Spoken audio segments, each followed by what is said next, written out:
Linda Sanchez Vlog. Tayo po ay magre-repack na naman ng pagkain. Malakas po ang ulan. Ulan init po ang meron tayo ngayong panahon. Tayo po ay magre-repack. Panibagong repack na naman po ito. Yan.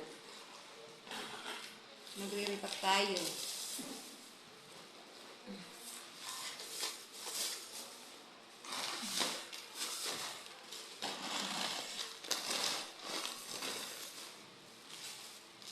Ito para sa mga bata. Napakalaking tulong ito para sa akin kasi ito ay na-experience ko rin magkaroon ng ganito nung nung malilit pa mga anak ko. Kasali din sa mga ganito. Natutuwa ako pag kasali ang aking mga anak sa ganito pagkakataon.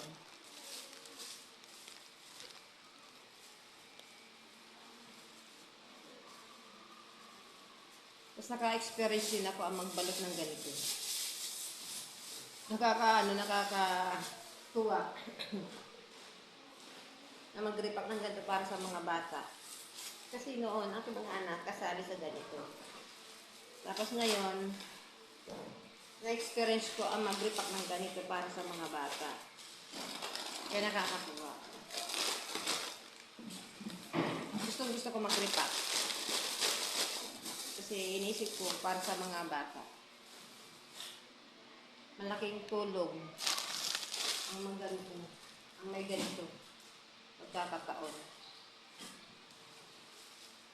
Kaya gusto ko mag-repack. Pag natapos ko itong mag-repack, ipamimigay niya sa mga bata bukas. Ay ngayon pala. Para sa mga bata.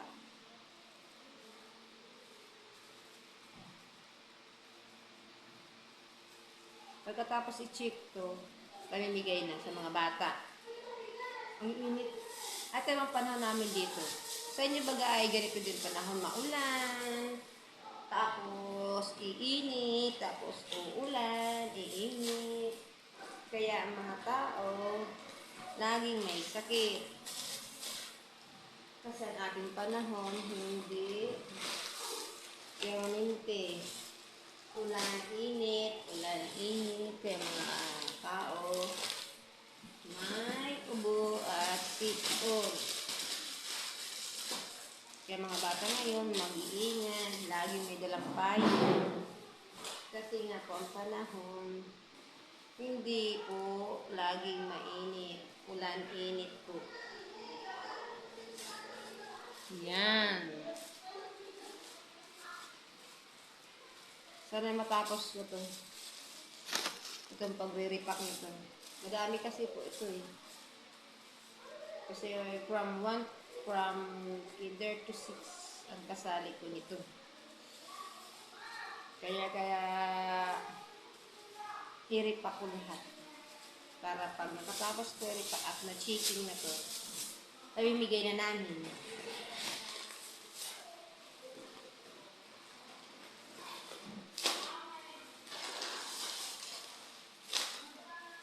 Magandang may ang kasali sa ganito kasi mga sustansya.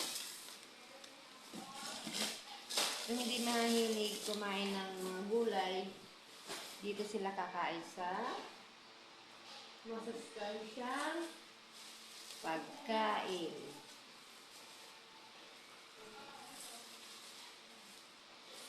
Ano po, may guyam nangangagat.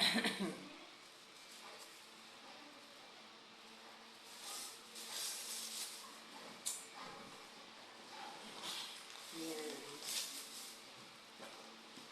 Repack tayo. Pagkatapos ko mag-repack, mag-aanap, mag-garden.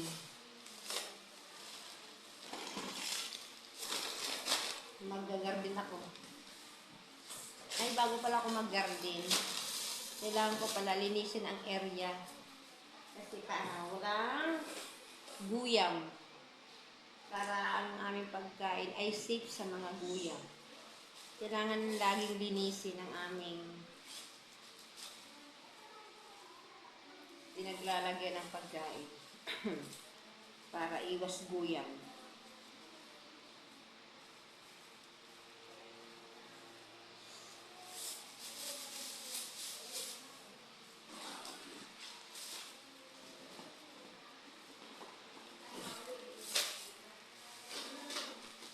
Yan.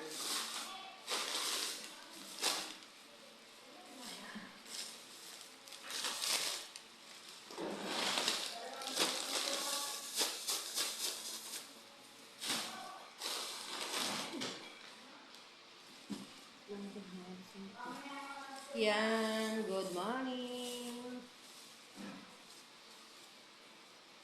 Kailangan natin mag ganito para ready na ipamigay sa mga bata. Ready na ipamigay sa mga bata. Banas. Kita mo, kauulan lang ngayon. Tapos uminit na naman. Lalong nagpabanas ang ulan.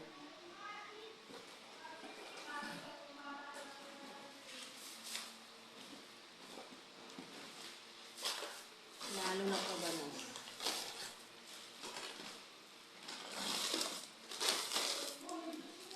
Yan.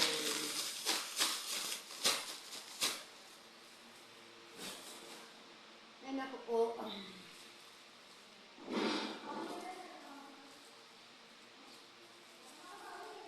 Kasi siya na maingay. Maingay yung electric fan. Yan o. Maingay. Maingay. Nasa school tayo.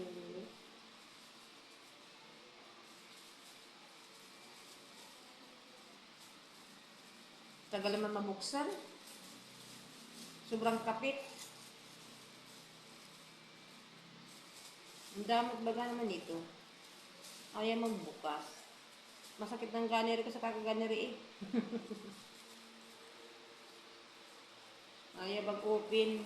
Yan, open din.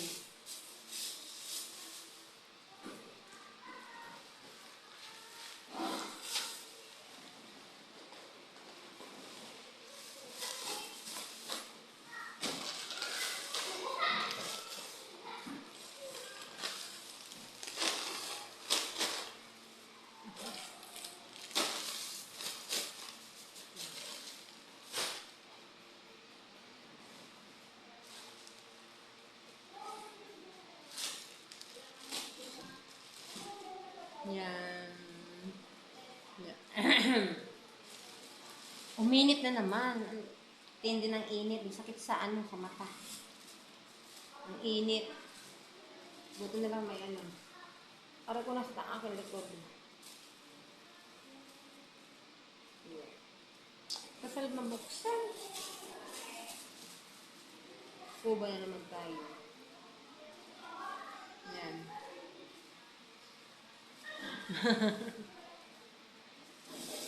Hello. Hello.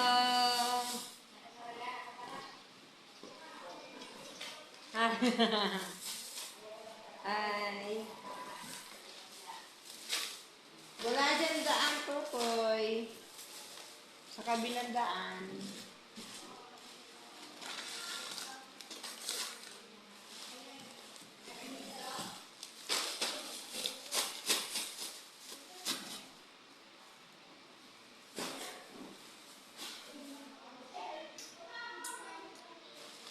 Ay, nako po. Kumusta po kayo? Ay! Kumusta po ang bawat isa? Ano, sige po, ingat po. Bye-bye. Kumusta po ang bawat isa?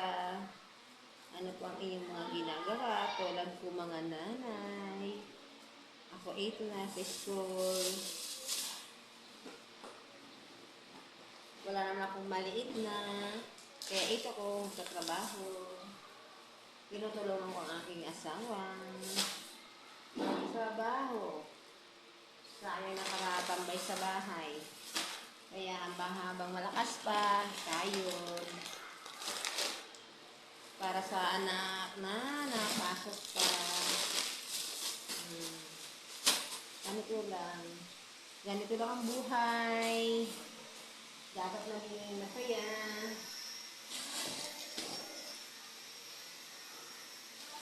Dapat laging masaya.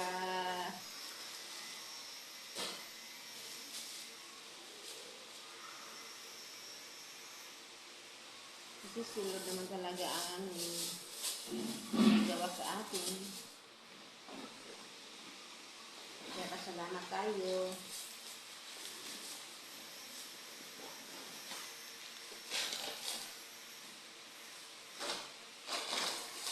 Kung ano man yung kung ano man yung pinagkaloob sa atin ni Lord. Ako blessing ko, masaya ako sa aking ginagawa na ako nagkaroon ng trabaho. Blessing na bliss ang trabaho sa akin. Malaking tulong sa akin itong trabaho ko para sa aking pamilya.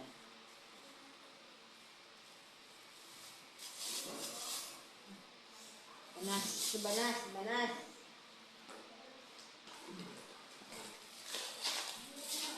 Ang banas, ang banas.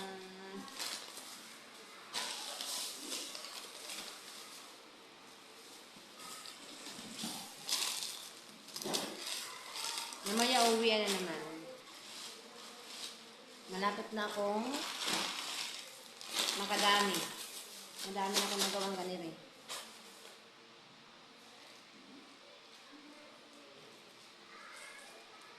Marami na akong nagawa.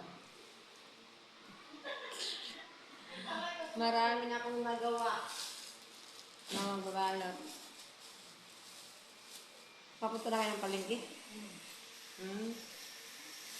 Nalapit ko ako magluluto mo. Hmm. Hindi pa mamimigay. Oo. Ay, ngayon ata bukas. Ha? Ngayon ata bukas. I-chicken pa kasi ito ni Sir.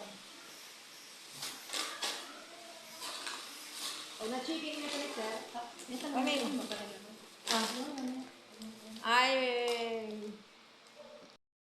ako nawala kasi may pinuntahan pa ako. Continue ang ating pagre-repack para sa mga kabataan.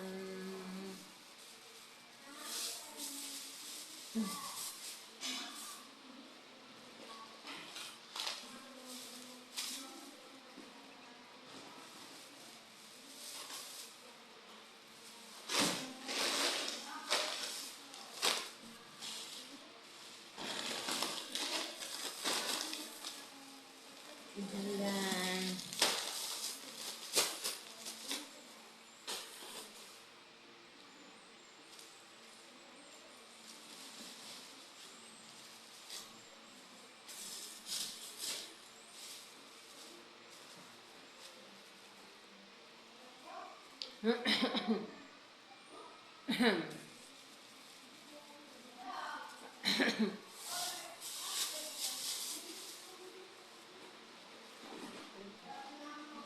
Yung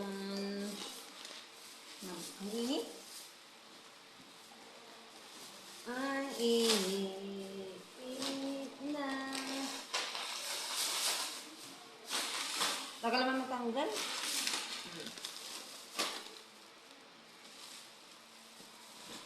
Mm. Mm.